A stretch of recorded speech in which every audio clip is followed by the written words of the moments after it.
네, 이번엔 미래에셋증권 연결해서 이번 주 증시 흐름 전망해 보겠습니다. 서상현 본부장님, 안녕하세요. 네, 안녕하십니까. 네, 지난주 내내 미국 주식시장이 좀 안 좋았는데 금요일에는 급등하면서 마감을 했습니다. 어떤 흐름이었는지 간략하게 정리해 주시죠. 일단 미국 증시는 최근 하락에 따른 반발 매수세가 유입되면서 상승 출발을 했습니다. 특히 파월 연준의장이 75bp 금리 인상 배제를 시사한 점도 장 초반 상승 요인이었고요. 여기에 최근 하락 요인 중에 하나였던 암호화폐 시장이 안정을 찾자 관련 종목군이 급등한 점도 우호적이었습니다. 한편 S&P 500이 과매도 구간에 돌입했다는 심리가 높아진 점도 긍정적인 영향을 주면서 전기차, 반도체 업종 등이 상승을 주도하면서 나스닥 중심으로 큰 폭의 상승을 했습니다. 이 S&P 500이 과매도 구간에 돌입했다는 점이 부각됐다고 하셨는데 구체적으로 어떤 내용인가요?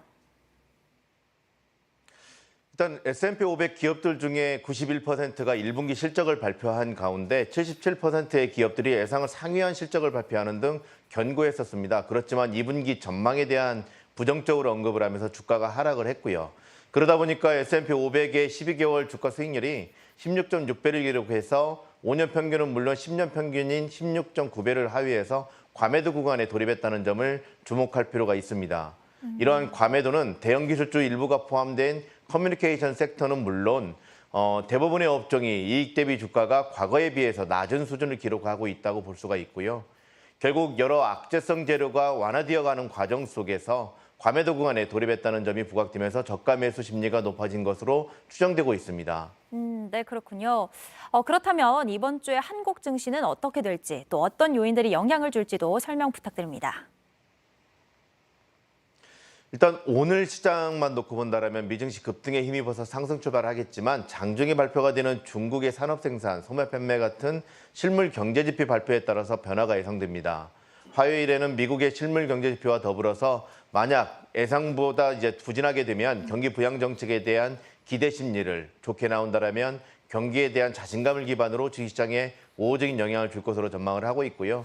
이와 함께 화요일 날 파월 연준의장의 발언의 영향, 수요일에 있을 유로존 중앙은행인 ECB 통화정책회의에서 금리 인상을 시사할 경우 유로화 강세를 보일 것으로 예상된다는 점은 주식시장에 긍정적인 영향을 줄 것으로 전망됩니다.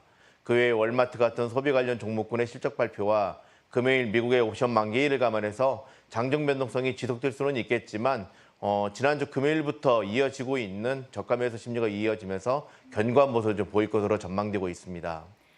네, 실물 경제 지표 등 좀 지켜봐야 될 부분들이 있는 것 같습니다. 네, 말씀 잘 들었습니다. 지금까지 미래에셋증권의 서상영 본부장이었습니다.